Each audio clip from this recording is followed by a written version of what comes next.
ডিনারে বা লাঞ্চে খাবার টেবিলে যদি এই রেসিপিটা থাকে অর্ধেক ভাত রুটি তো এটা দিয়েই শেষ করে ফেলবে। আজকে আমি দারুণ সুস্বাদু ভেন্ডির একটা রেসিপি তোমাদের সঙ্গে শেয়ার করব। রেসিপিটি তৈরি করার জন্য আমি এখানে প্রায় 300 গ্রাম মতো ভেন্ডি নিয়েছি। ভালো করে পরিষ্কার করে ধুয়ে নেওয়ার পর একটা কাপড় দিয়ে জলটাকে মুছে নিতে হবে। এইভাবে জলটা মুছে নিলে ভেন্ডি যখন আমরা ভাজবো তেলে দেওয়ার সঙ্গে সঙ্গেই তেলটা গায়ে পড়বে না। তো অবশ্যই জলটা মুছে নেবে, তারপর এটাকে ছোট ছোট টুকরো করে কেটে নিতে হবে। তো ভেন্ডির দুই সাইড আমি প্রথমে কেটে বাদ দিয়ে ফেলে দিয়েছি, তারপর ঠিক 1/2 ইঞ্চ করে টুকরো করে কেটে নিচ্ছি। তোমরা চাইলে এর চেয়ে বড় বা এর চেয়ে একটু ছোট করেও কেটে নিতে পারো, নিজেদের পছন্দ মতো করে ভেন্ডির টুকরোটা করে নেবে। আমি ঠিক এইভাবেই ভেন্ডিগুলো কেটে নিতে পছন্দ করি। তো আমার ভেন্ডিগুলো দেখো কাটা হয়ে গেছে। এবার এই রেসিপির জন্য লাগবে পেঁয়াজ, বেশ কিছু পরিমাণে পেঁয়াজ লাগবে, প্রায় 6-7টি মতো পেঁয়াজ আমি নিয়েছি মিডিয়াম সাইজের।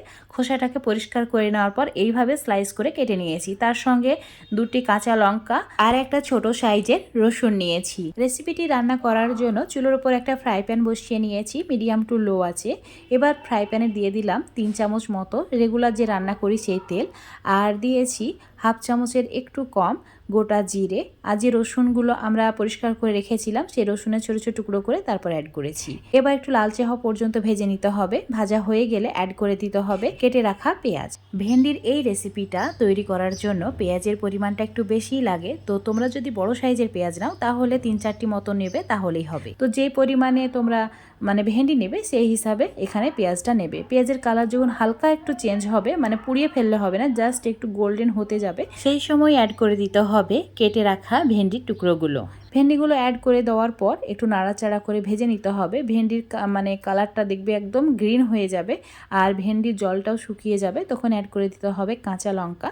আর কাঁচা লঙ্কা অ্যাড করে দেওয়ার পর আবারও চুলোর আঁচটা মিডিয়াম টু লো রেখে এভাবে অনবরত নাড়াচাড়া করে ভেজে নিতে হবে। ভেন্ডি ভাজার সময় জল ব্যবহার করব না, তাই চুলোর আঁচটা প্রথম থেকে শেষ পর্যন্ত লো টু মিডিয়ামে রেখে রান্নাটি করতে হবে। একদমই জলটা শুকিয়ে যাবে, ভেন্ডির মধ্যে যে জল আছে সেটা শুকিয়ে যাবে। আর এরকম যখন ভাজা ভাজা হয়ে যাবে তখন এর মধ্যে অ্যাড করে দিতে হবে কিছু মশলা, যেমন স্বাদ মতো নুন, 1/2 চামচের একটু কম নুন অ্যাড করেছি, নুনের পরিমাণটা একটু কম দেওয়ার চেষ্টা করবে। আর দিয়েছি ধনে গুঁড়ো, সামান্য পরিমাণে হলুদ গুঁড়ো, সামান্য পরিমাণে লঙ্কা গুঁড়ো। আর অন্য কোনো মশলা এখানে অ্যাড করব না। সামান্য মশলা দিয়েই ভেন্ডির এই রেসিপিটা খেতে খুবই সুস্বাদু হয়। তো এইভাবে এবার নাড়াচাড়া করে মশলার সঙ্গে কষিয়ে নিতে হবে। এইভাবে অনবরত নাড়াচাড়া করে প্রায় 3-4 মিনিট আমি রান্নাটি করে নিয়েছি। দেখো ভেন্ডির কালারটাও চেঞ্জ হয়ে গেছে, একদম ভাজা ভাজা হয়ে গেছে। আর ভেন্ডিটা একদমই সবুজ থাকবে আর ভেতর থেকে কিন্তু সেদ্ধ হয়ে যাবে। তো রেসিপিটা আমার হয়ে গেছে, এখন এটা সার্ভ করে নেব রুটি বা ভাতের সঙ্গে খাওয়ার জন্য। তো বন্ধুরা, আশা করছি আজকের এই ভেন্ডি ভাজা রেসিপিটা তোমাদের ভালো লেগেছে। ভালো লাগলে অবশ্যই লাইক শেয়ার কমেন্ট করে দেবে। ফেসবুক পেজ থেকে দেখলে পেজটাকে ফলো করে নেবে, ইউটিউব থেকে দেখলে অবশ্যই চ্যানেলটাকে সাবস্ক্রাইব করে রাখবে।